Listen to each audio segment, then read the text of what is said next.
ఇప్పుడే ఒక ఆర్టికల్ ఇప్పుడే ఒక న్యూస్ చూస్తున్నా పవన్ కళ్యాణ్ గారు అంటే కూర్చొని చదువుతున్నా సరే అవకాశం వచ్చింది మీడియాతో మాట్లాడే అవకాశం లేదు కాబట్టి మీకు మీ సమస్యలు చెప్తున్నా కార్యకర్తలు పవన్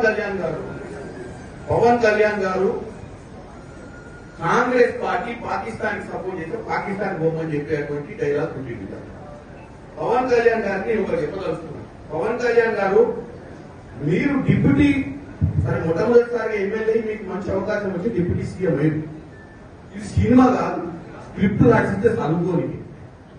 నువ్వు ఒక ఉప ముఖ్యమంత్రి అంటే ఒక స్థాయి ఇచ్చింది, స్థాయికి తగ్గట్టు మాట్లాడాలి. ఎవడో స్క్రిప్ట్ రాసిస్తే చదువుడు, లేకపోతే ప్రధానమంత్రి నువ్వు కృషి చేయాలనుకుంటే ఇంకేదైనా ప్లాట్ఫామ్ మీద పోయి రాజకీయాలు బంద్ చేసి సినిమా తీసి నంగనారావు తీసినట్టే మనం 2-3 సినిమాలు తీసి ఆయన ప్రసన్నం చేస్తాం.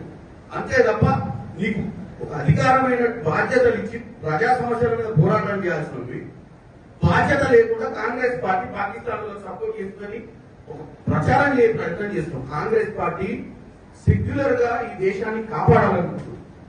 పాకిస్తాన్ ఇక్కడ ఉన్నటువంటి కుల మతాలకు అతీతంగా కాంగ్రెస్ పార్టీ అందరినీ ఒక పట్టున బతికేయాలనుకుంటుంది. పవన్ కళ్యాణ్ గారు మీ నాయకుడు ఎవరైతే ప్రసన్నం చేస్తున్నారో నరేంద్ర మోడీ లెక్క కుల మతాల మధ్యన చిచ్చు పెట్టే ప్రయత్నం చేస్తలేదు. నీకు వాస్తవంగా నిలదీసే నరేంద్ర మోడీ ఎన్ని రోజులైంది?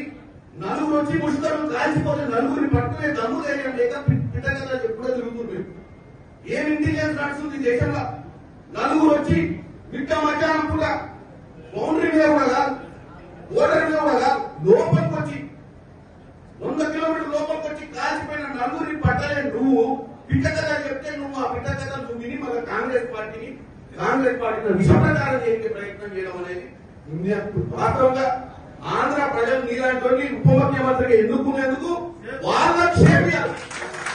ఎందుకంటే నువ్వు ప్రజా సమస్యల మీద మాట్లాడాలి, పొలిటికల్ పార్టీని అటాక్ చేసి బేస్లెస్ గా మాట్లాడటం ఎవరినో కృషి చేయడానికి ఈ దరిద్ర మాటలు మాట్లాడతారు. పవన్ కళ్యాణ్ గారికి చెప్తున్నా,